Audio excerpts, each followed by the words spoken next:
Et nous passons au grand réveil avec Richard de Sèze. Bonjour Richard. Bonjour Liselotte et bonjour à tous les auditeurs. Et votre invité Philippe Béchade qui est président du think tank Les Éconoclastes et rédacteur en chef à la Bourse au quotidien. Eh bien bonjour Philippe Béchade aussi. Oui, bonjour. Alors, depuis que Trump a annoncé qu'il allait augmenter les droits de douane, enfin pas depuis qu'il l'a annoncé, depuis qu'il a effectivement signé tous les décrets qui augmentent les droits de douane, les bourses paraissent être prises de folie. Et on assiste à Hong Kong, au Nasdaq et dans le monde entier, Francfort, à des baisses très sévères. Est-ce qu'on est en train d'assister à un krach boursier, comme le disent certains ? À part de nombreux aspects, ce que l'on vient de vivre s'appelle effectivement un krach, moins 13 et quelques pourcents à Hong Kong lundi matin, moins 9 à Taïwan, moins 9 également à Francfort. Ça, ce sont des écarts qu'on ne rencontre que dans de très très rares périodes qui rétrospectivement sont généralement qualifiées de krach, surtout quand les moins 9, les moins 12 surviennent. Après déjà moins 10 à moins 11% au cours des deux séances précédentes, et alors qu'on vient déjà de perdre 12 ou 15% depuis un mois. Donc, ce qui qualifie un krach, c'est passer à un moment une sorte de climat de panique. Mais là, ce qui est assez troublant, c'est que un krach, généralement, c'est le signe, enfin, survient avec ce qu'on appelle un signe noir, le scénario que le marché ne jugeait quasiment pas envisageable.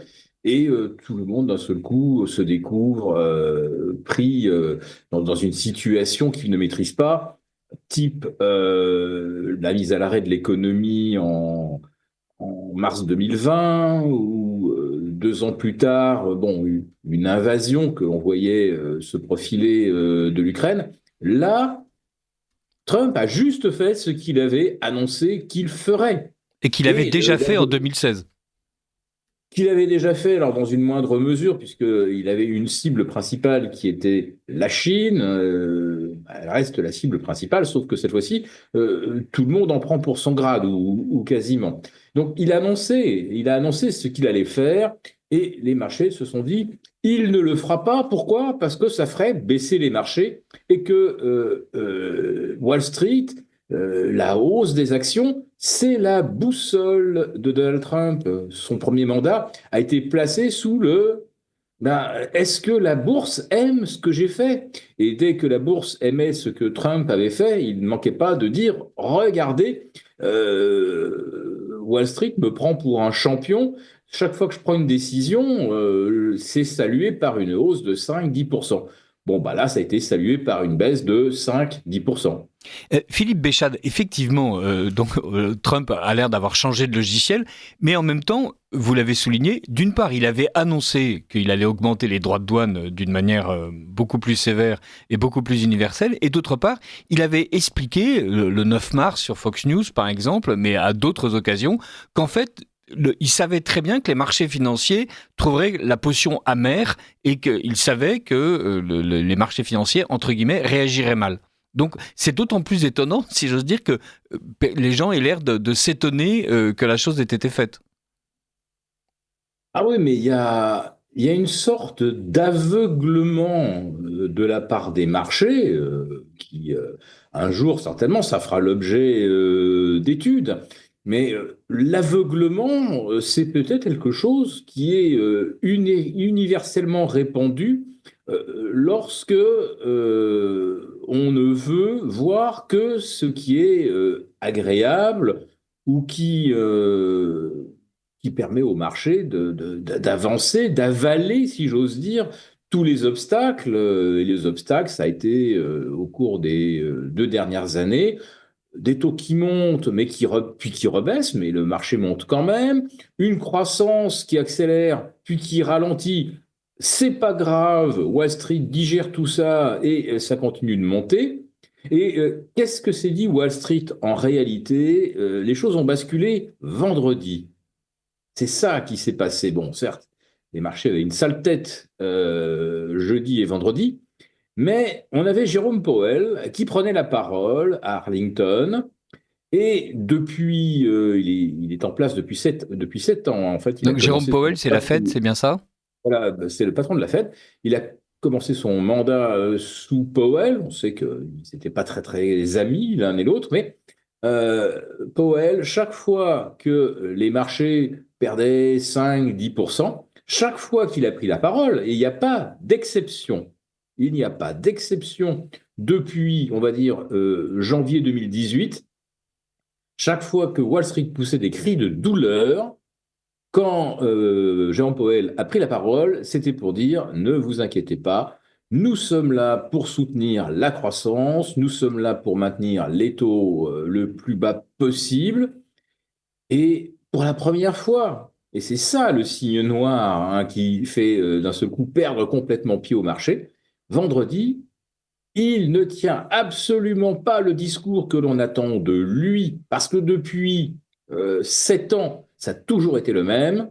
Là, il dit trop tôt pour baisser les taux, car les droits de douane, c'est inflationniste.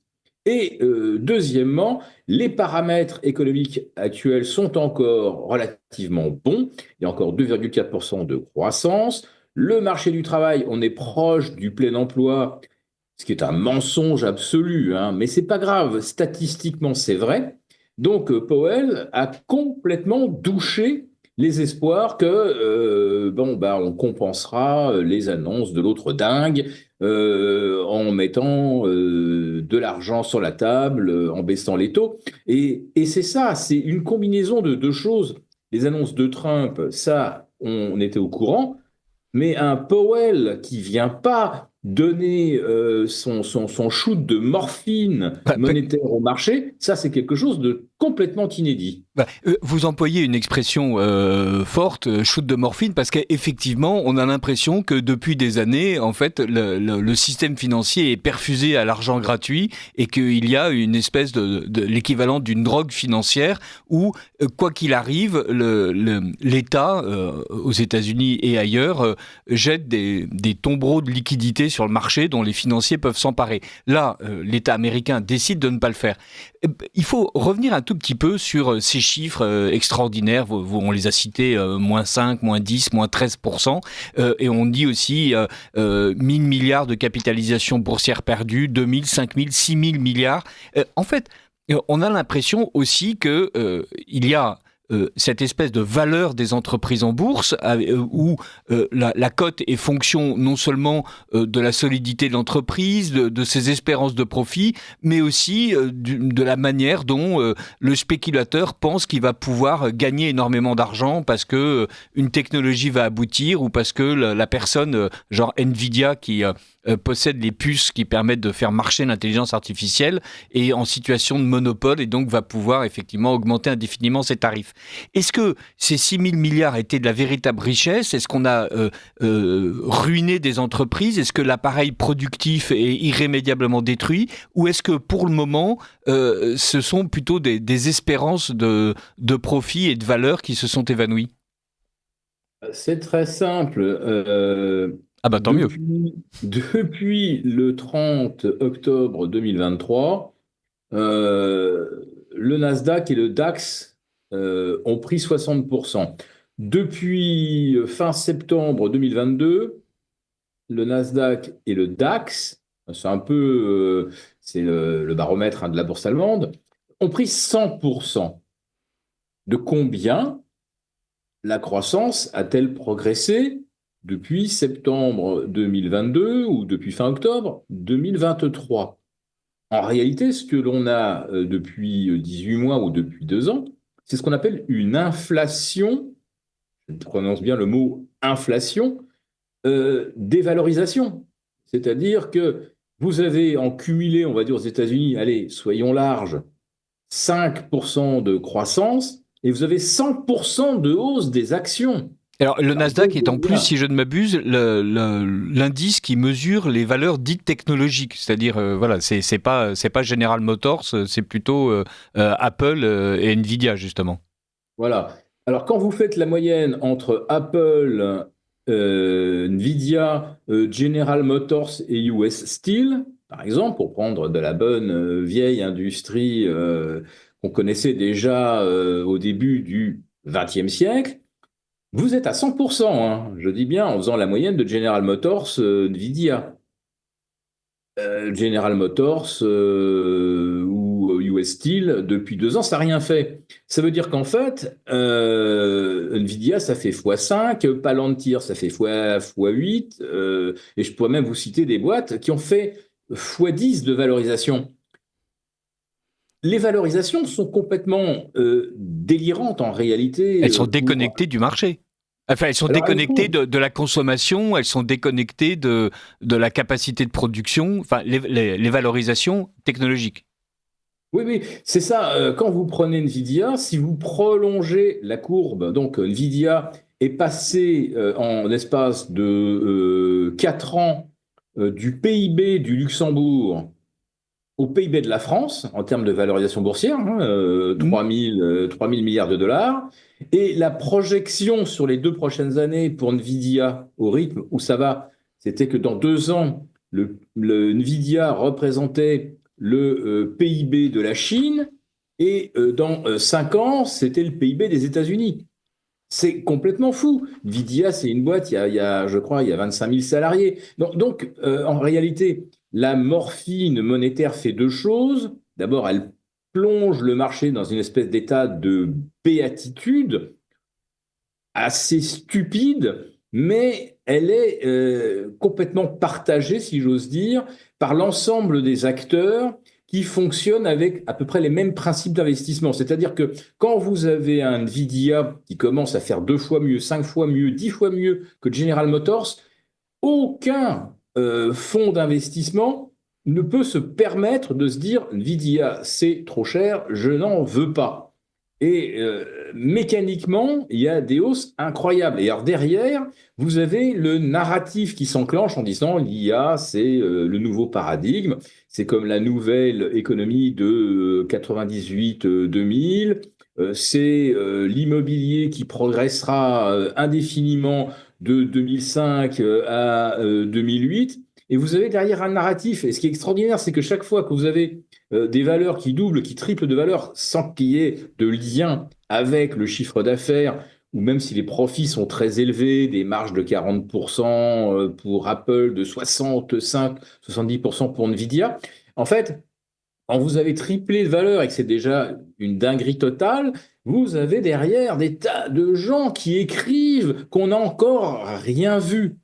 Excusez-moi, Qu'est-ce qui alimente je vous arrête ça? juste un instant, Philippe Béchade, pour rappeler donc justement que vous êtes le président du think tank Les Éconoclastes et qu'à 7h30, nous recevrons Damien Leguet et Sandrine de Gorsuch pour parler euthanasie. Et donc justement, on n'est pas en train de parler d'euthanasie du système financier, on est plutôt en train de parler de la manière dont il a une correction très sévère, si je peux me permettre de résumer une partie de votre propos. Les gens s'emballent, effectivement, il est hors de question que je ne monte pas dans le bateau qui a l'air de courir la course la plus rapide, mais au bout du compte, vous avez très justement parlé de l'éclatement de la bulle Internet, où il y avait des valorisations absolument stupéfiantes qui se sont écroulées.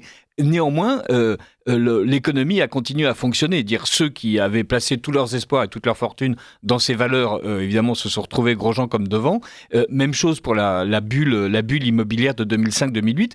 On est en train ici d'assister à une espèce de retour au réel, mais est-ce que pour autant c'est l'économie mondiale qui est en train de se fracasser, ou est-ce que c'est juste, même si c'est important, la bourse qui est en train d'avoir sa crise et la fièvre baissant brusquement, effectivement tout le monde se sent un peu froid? On est en train de changer de monde, c'est incontestable, et d'une forme de commerce mondial héritée des théories de marché libre et globalisé. On va dire, on remonte à peu près aux années Thatcher, Reagan. Oui, ça vient de loin. Et puis, ça a vraiment pris son essor sous Clinton. Et c'est le moment où les grosses boîtes américaines, les composants du S&P 500, ont commencé en réalité à délocaliser une partie de leur production vers l'Asie principalement. Et depuis 25 ans, le mouvement de délocalisation s'est poursuivi, généralisé. Toutes les multinationales délocalisent les productions à faible valeur ajoutée dans des pays dits émergents et qui ont fini par émerger. Donc ça, pourquoi pas? Parce que chaque fois que vous êtes capable de faire produire à l'extérieur un produit moins cher, ça libère du pouvoir d'achat pour votre propre salarié pour acheter des choses plus sophistiquées. Si vous voulez, si vous fabriquez plus des bassines en plastique, si vous ne fabriquez plus des machines à laver sur le sol américain, et qu'elles sont importées et qu'elles vous coûtent 2 ou 3 fois moins cher venant de Chine, eh ben, ça vous permet, à la place d'acheter un iPhone, d'acheter une Tesla. Voilà un petit peu le mécanisme. Et c'est exactement ce que dit Trump. On est devenu, nous étions un pays de producteurs, nous sommes devenus un pays de consommateurs, mais à un moment donné, s'il n'y a plus personne pour donner du travail aux ouvriers, en fait, ils ne pourront s'acheter ni un iPhone, ni une Tesla, ni même une machine à laver. Il nous reste juste une minute.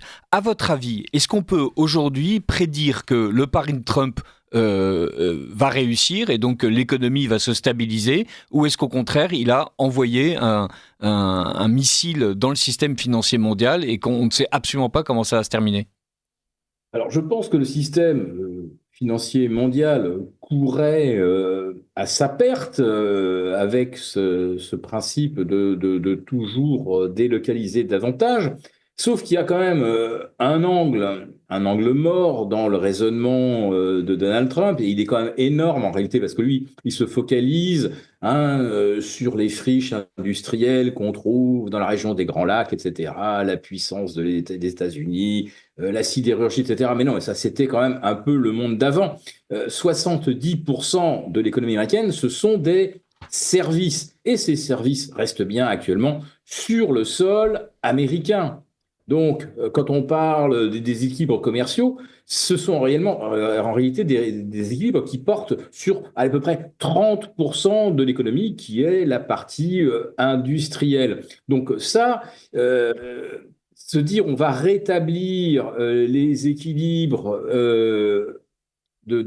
d'échange de biens, il faut aussi tenir compte des échanges de services. Or là, les États-Unis ne sont pas du tout déficitaires vis-à-vis du reste du monde. Mais en fait, ce que vise, à mon avis, Donald Trump, ce qu'il vise, ce sont en fait les multinationales américaines qui ont délocalisé, mais qui surtout, lorsque leurs filiales ou leurs fournisseurs réexportent vers les États-Unis, on s'aperçoit qu'ils ne paient pas d'impôts. Voilà, c'est ce que disait Charles Gave. Pardonnez-moi, je vous coupe, Philippe Béchade, parce qu'on a presque une minute de retard. Mais merci beaucoup de nous avoir réorientés sur la bonne manière d'analyser ce que Donald Trump est en train de faire et sur ce que vous appelez, à très juste titre, l'angle mort des services. Merci beaucoup d'avoir été avec nous ce matin, Philippe Béchade.